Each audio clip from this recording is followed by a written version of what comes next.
सुधाकर बडगुजर, बबन घोलप आज भाजपात प्रवेश करणार। 15हून अधिक माजी नगरसेवकही भाजपात प्रवेश करणार। नाशिक पालिका निवडणुकीच्या पार्श्वभूमीवर ठाकरेंच्या पक्षाला धक्का। पवारांच्या राष्ट्रवादीतील गणेश गीतेही आज भाजपात प्रवेश करणार। सुधाकर बडगुजर यांच्या भाजप प्रवेशावरून संभ्रम। बडगुजरांच्या प्रवेशाबद्दल कोणतीही माहिती नाही। भाजप प्रदेशाध्यक्ष चंद्रशेखर बावनकुळेंची प्रतिक्रिया। मुक्तागिरी बंगल्यावर शिंदेंच्या शिवसेनेच्या मंत्र्यांची बैठक पार पडली। आजच्या कॅबिनेट बैठकीआधी काल शिंदेंची मंत्र्यांसोबत बैठक पार पडली। अजित पवारांकडून निधी मिळत नसल्याची शिंदेंच्या मंत्र्यांची तक्रार होती। निधी वाटपावरून शिवसेनेचे मंत्री अजित पवारांवर अजूनही नाराज। शिवसेना मंत्र्यांनी शिंदेंसमोर नाराजी बोलून दाखवली। सूत्रांची माहिती। राज्य सरकारमधील मंत्र्यांचं परफॉर्मन्स ऑडिट होणार। समाधानकारक कामगिरी नसलेल्या मंत्र्यांना डच्चू मिळण्याची शक्यता। सूत्रांची माहिती। काहींना डच्चू मिळण्याची धाकधूक तर काहींना प्रमोशनची आशा। सूत्रांची माहिती। राज्य मंत्रिमंडळाची आज दुपारी 12 वाजता बैठक। आजच्या मंत्रिमंडळ बैठकीत अनेक महत्त्वाचे निर्णय होण्याची शक्यता। आज दुपारी मातोश्री निवासस्थानी वर्सोवा आणि जोगेश्वरीमधील भाजप कार्यकर्त्यांचा पक्षप्रवेश। उद्धव ठाकरेंच्या उपस्थितीत होणार पक्षप्रवेश सोहळा। साताऱ्यातील 99व्या अखिल भारतीय मराठी साहित्य संमेलनाच्या स्वागताध्यक्षपदी मंत्री शिवेंद्रराजे भोसलेंची निवड। कोषाध्यक्ष विनोद कुलकर्णींची माहिती। अहमदाबाद विमान दुर्घटनेतील 119 जणांचे डीएनए जुळले। 64 जणांचे मृतदेह कुटुंबियांकडे सुपूर्द। तर राजकोटमध्ये रुपाणींच्या पार्थिवावर अंत्यसंस्कार।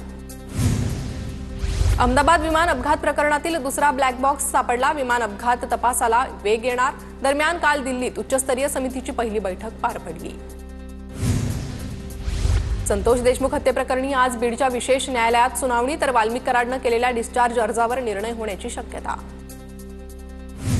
तुळजाभवानी मंदिराच्या विकास आराखड्याचं आज मंत्रालयात सादरीकरण होणार। धाराशिवचे पालकमंत्री प्रताप सरनाईक विकास आराखड्याचं सादरीकरण करणार। मुंबई मनपा कर्मचाऱ्यांचं आझाद मैदानात आज आंदोलन। दुपारी 1 वाजता आझाद मैदानात आंदोलन करणार। मनपा प्रशासनानं काढलेलं टेंडर रद्द करण्याची मागणी। केंद्र सरकारकडून 16व्या जनगणनेसाठी अधिसूचना जारी। 35 लाख कर्मचारी जनगणना करणार। नागरिकांना स्वयं नोंदणी करता येणार। जनगणनेसाठी 13,000 कोटी रुपयांचा खर्च येणार। कॅनडामध्ये आज G7 परिषदेचं आयोजन। पंतप्रधान मोदी G7 परिषदेला संबोधित करणार। 14 देशांचे राष्ट्राध्यक्ष G7 परिषदेला उपस्थित राहणार। कॅनडात G7 परिषदेत मोदी आणि ट्रम्प यांची भेट होणार नाही। मध्य पूर्व देशातील वाढत्या तणावामुळे ट्रम्प यांचा दौरा लवकर आटोपणार। माजी मंत्री अब्दुल सत्तारांनी उपमुख्यमंत्री एकनाथ शिंदेंची भेट घेतली। मंत्रिमंडळात स्थान न मिळाल्यानं अब्दुल सत्तार नाराज होते। शरद पवारांच्या राष्ट्रवादीत गेलेले अजित गव्हाणे घरवापसी करणार। आज सायंकाळी अजित पवारांच्या उपस्थितीत गव्हाणेंसह 15 ते 16 माजी नगरसेवक पुन्हा घड्याळ हाती घेणार। अजित गव्हाणे शरद पवारांच्या पक्षाचे विधानसभेतील उमेदवार होते। अजय लांजेवार यांची राष्ट्रवादी पक्षामध्ये घरवापसी। 2024च्या विधानसभा निवडणुकीपूर्वी काँग्रेस पक्षात प्रवेश केला होता। लाडकी बहीण योजना चांगली, पण योजनेमुळे आदिवासींचं नुकसान। शिंदेंच्या सेनेचे आमदार आमशा पाडवींची प्रतिक्रिया। आदिवासी विभागाचा निधी वळवला जाऊ नये यासाठी शासनाला पत्र दिल्याची माहिती।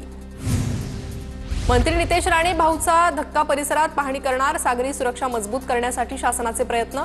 मंत्री राणे गस्ती नौकेची पाहणी करणार। कोल्हापूर शहरातील 20 गावं आज बंद राहणार। कोल्हापूर शहराच्या प्रस्तावित हद्दवाढीला विरोध करण्यासाठी ग्रामस्थांकडून बंद पाळला जाणार। कोल्हापूर हद्दवाढी संदर्भात आज मुंबईत महत्त्वाची बैठक। ठाकरेंची शिवसेना गटप्रमुख आणि शिवसैनिकांचा मेळावा। वर्धापन दिनाच्या आढाव्यानिमित्त मेळाव्याचं आयोजन। धारावी प्रकल्पाविरोधात ठिकठिकाणी कार्यक्रमांचं आयोजन।